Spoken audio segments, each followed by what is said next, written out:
I'm really proud of the way our kids fought today. We played a full 4 quarters. Thought they did a great job fighting to the very last seconds of the game. Defense is really starting to identify their personality of forcing offenses to field goals instead of touchdowns, and that's becoming a consistent thing. And again, just really proud of how hard we played. Obviously, there's some things we can do better to get a different result, but this is something that we can build off of. And again, no moral victories are something that I look forward to, but there is a lot of great things that we can learn and build from this game. So we're going to take that approach and go back to work. Questions? Stan, I guess it goes without saying you came in with a very aggressive mindset on short, fourth and short type situation. But particularly in the second half, third quarter, it was a one possession game, and you had a 4th and 2 you went for there that they ended up having a very short year field for a field goal. What was your risk reward thought, there? Well, I knew it was going to be a tight game. We went into this game as underdogs, and we used analytics that put us in those situations to be aggressive. And I really have a lot of trust and faith in our defense, especially the momentum that they carried on through most of that game. And I just felt that was the right thing to do to give ourselves a chance to win the ball game. And something that we talked about as a football team, we were going to be aggressive. I was going to be aggressive. Really, a lot of that goes in the trust and faith that I have in our defense right now.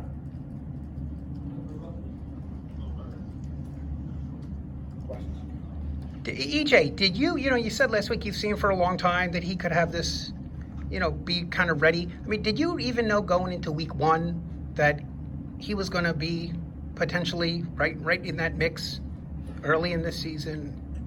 I actually knew back in fall camp that he had the potential to be a leader, a really good quarterback. He studies the game. He understands the game. He came into our program already knowing our offense.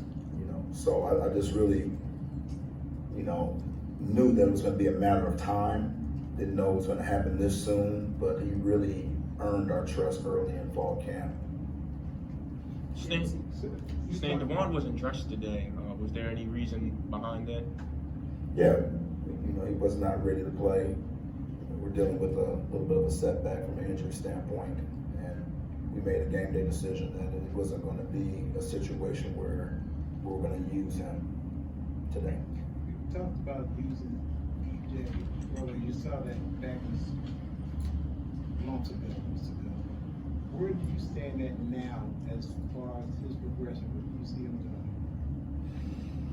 Still growing. I feel that he's going to continue to get better.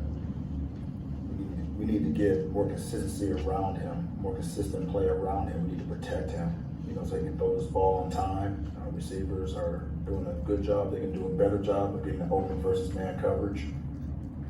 And I think we have to do a really good job as coaches to make sure that we put the system fit for his skill set. Stan, 2 weeks in, it looks like one thing that's consistent about him is the pressure doesn't seem to phase him. He stays in the pocket. Did you see that right away from him too? I did not see that piece. Our quarterbacks practice in green jerseys. We're not going to let them get hit. Even just like pressure facing him. And you create a little bit of a false sense of reality. When I'm blowing a whistle quickly and things of that sort, just didn't want a thumb to get broken on the helmet or anything stupid like that. So you really get a chance to know what you're dealing with at quarterback the moment they take a hit. And he seems to embrace that piece of it. He gets up and he's tough about it. And when he starts to, grow a little hair on his chest and starts holding his offensive lineman accountable, I think that's something that we need to be anticipating and really looking forward to. Stan, you look at this week, you use the term of, cutting loose and flying around when you talk about your defense. And it's another week where Jalen McMurray's out there breaking up catches, and then your linebackers getting in the backfield and really preventing running backs from even touching the second level. Can you talk about them and their performance this week and how they've been since Duke? it's becoming who we are. You know, it's becoming the standard. And that's what we want. That's what we want this Temple defense to be, is an aggressive style of play. Cut it loose. It is a pressure style of defense by nature. And you really can't play in that system if you're not willing to cut it loose. Everything's tied to a string, you know. So, no, I think this is what the style of play that we want out of our players that play on defense, and it's becoming the standard, and we're definitely trending in the right direction that way.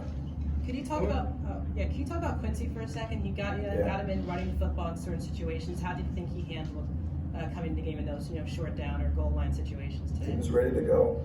He's a big, strong kid who can run the ball well. All he needs is the crease. He's got good vision.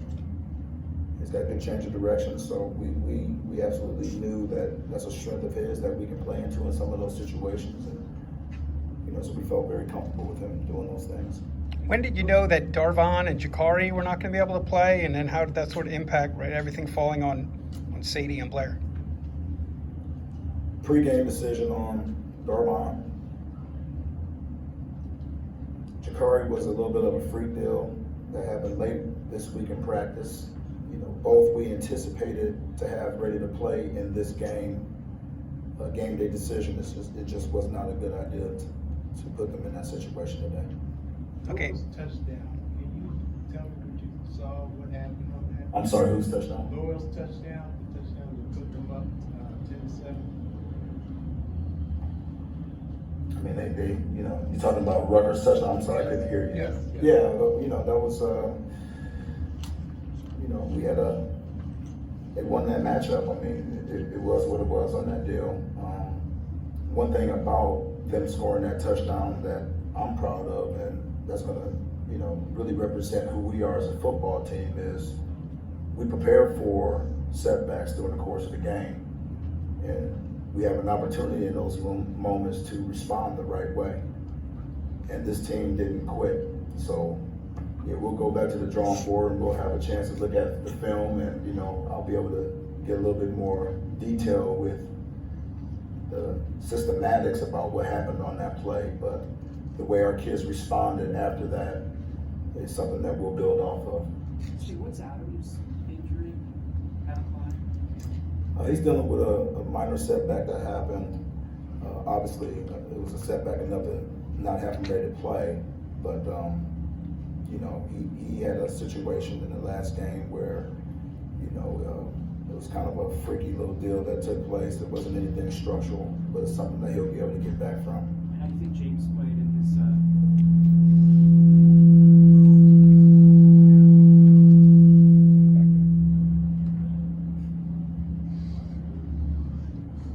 I'm sorry. how do you think James played in his plays? Family? Yeah. He did his job for the most part. We all can get better. You know, we didn't really move the ball like I thought we could have on a consistent basis. There was some pressure that our quarterback had to deal with off of that side, and he was going against a really good player.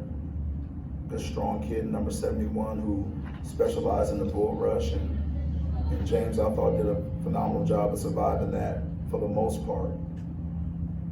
But every single one of those guys, including James, is going to get better in time. Did you see this defense? You know, it improved from Duke to Lafayette, but boy, it seemed like that angle up, you know, this was a pretty, you know, it's a step up from Lafayette's, right, the level of players on the field. Did you see this jump coming from these guys? Yes. This is what we anticipate. We anticipate every day we go out there with the mindset to get better. Our players are growing. They're studying the game more.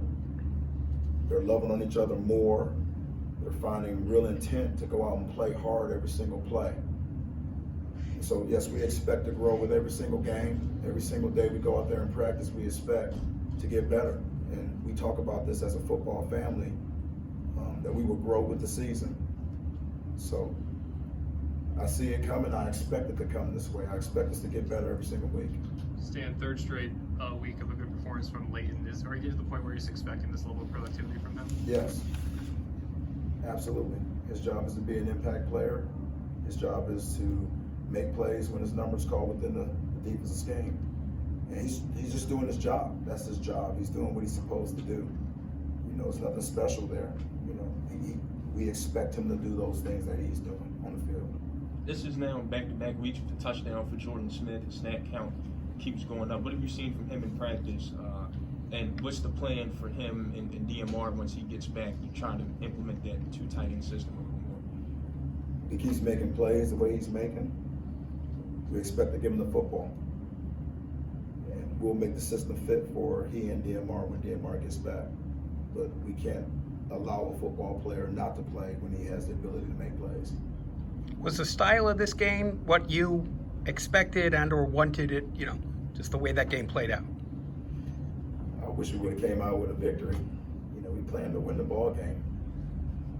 But we knew it was going to be a physical ball game. We knew our defense had to neutralize their run game. And for you know, most of the fourth quarter, I thought our defense did a good job of that. Played a lot of snaps in the fourth quarter, which is something that we did not anticipate. We needed to be a lot more complementary from offense to defense that way. But we knew it was going to be a clock control game. We knew that they were going to try to pose their will. We knew we had to try to stop the run game that way, and we had to have an explosive or a special play take place on offense. We knew those things. Okay, thanks, But, Coach. yeah, we got to get our offense off the field. We got to get our offense in the end zone a little bit more. That's what we need to do. We got players coming up.